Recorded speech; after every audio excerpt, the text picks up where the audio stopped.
그런데 김명환 위원장이 구속되면 민주노총은 살아난다고 생각을 했습니다. 이상규의 정치 현안, 오늘은 정세 전반에 관련된 이야기를 할까 합니다. 문재인 대통령께서 비상경제회의를 소집을 했어요. 재벌 총수 31명 청와대로 불러들여서 회의를 했는데, 여기서 뭘 제안을 했냐면 재벌과 정부와 청와대가 모이는 한 라인을 구축하자. 일본의 경제 제재에 대한 비상 대응체계를 구축하자는 이야기죠. 바로 떠오르는 게 있지 않습니까? 김대중 대통령 시절 외환 위기를 맞았을 때의 비상 경제 상황을 대처하는 것과 비슷하게 나가고 있습니다. 현재 문재인 정권을 보면요, 노무현 정권 시절에 잘못했던 것을 반추해서 검찰이나 언론을 함께 업고 가는 이런 모습을 보이고 있고, 경제에 있어서는 김대중 대통령 시절의 모습과 비슷하게 가고 있습니다. 역대 정권의 잘한 점과 잘못한 점을 전부 다 장점으로 취하고 있으니 전체적으로는 학습 효과가 뛰어나다 이렇게 볼 수 있는데, 여기서 한 가지 우려되는 점은 김대중 대통령, 노무현 대통령 시절에 비정규직을 양산한 파견제법, 기간제법이 통과됐다는 점이죠. 김대중 대통령, 노무현 대통령의 다른 부분은 뛰어난 점이 많았는데 가장 잘못한 점을 꼽으라면 바로 노동 관점이 전혀 없었다는 겁니다. 그리고 이 점이 지금 문재인 정권에서도 그대로 드러나고 있습니다.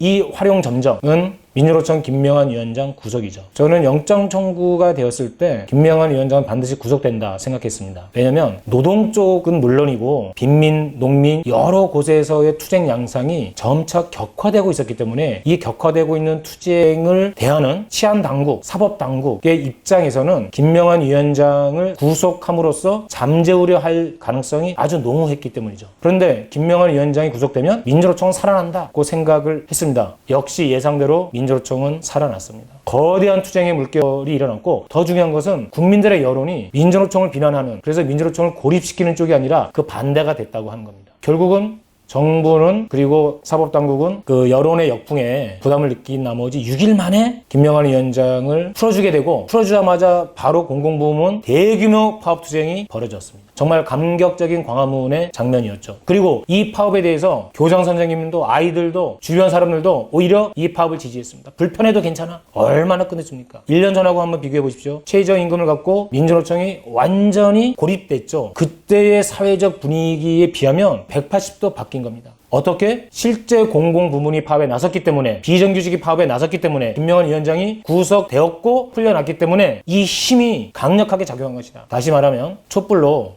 정권을 바꿨어요. 기대가 컸죠. 실제로 수많은 적폐 세력들이 감옥에 갔음에도 불구하고 기대했던 노동 존중은 이루어지지 않고 서민들의 삶, 노동자의 삶은 바뀐 게 없었습니다. 오히려 벼랑 끝에 내몰리거나 또는 탄압받는 양상까지 나타나기 시작하고, 작년에는 고립되었단 말이죠.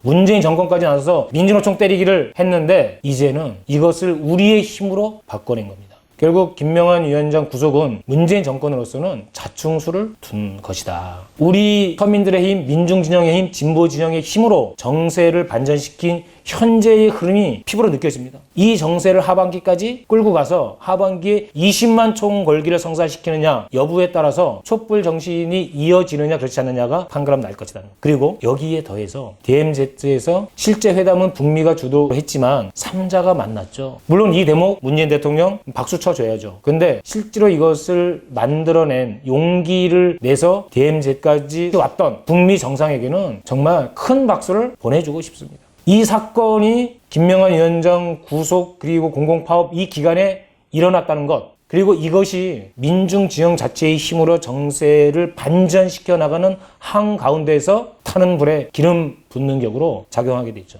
자, 이제 계급투쟁에 나서는, 생존권 투쟁에 나서는 노동자, 농민, 도시 빈민들, 통일운동, 평화운동에 나서는 평화운동 진영 전체가 하나의 흐름으로 치고 올라오는 양상입니다. 이것은 남의 촛불혁명에 의한 정권교체, 북의 핵무력 완성에 의해서 만들어진 판문점 선언, 그리고 격변의 시대를 열어낸 것이 다시 1년 만에 정체되고 답답했던 것을 우리의 힘으로 뚫어냈다고 하는데 커다란 의의가 있습니다. 최근에 농민 쪽에서 농민들 스스로의 힘으로 농민수당을 쟁취해 나간 것과 궤를 같이 하는 것이다 라고 보고 있고요. 이 힘을 20만 민중총 걸기를 우리가 만들어내면 내년 총선은 충분히 치를만하게 될 것이다고 보고 있습니다. 마지막 한마디. 문재인 대통령이 북에도 가고 김정은 위원장도 만나고 트럼프 대통령도 만나고 DMZ에서 세계회동까지 했는데 왜 이석기 의원은 풀어주지 못합니까? 이제는 문재인 대통령에게 이석기원 풀어달라고 하소연하지 않습니다. 청원하지 않습니다. 풀어주지 않으면 이번에 우리 투쟁으로 공공부문 파업을 성사시킨 것처럼 우리의 힘으로 이석기원을 석방시키겠다는 점 똑똑히 명심하시기를 바랍니다.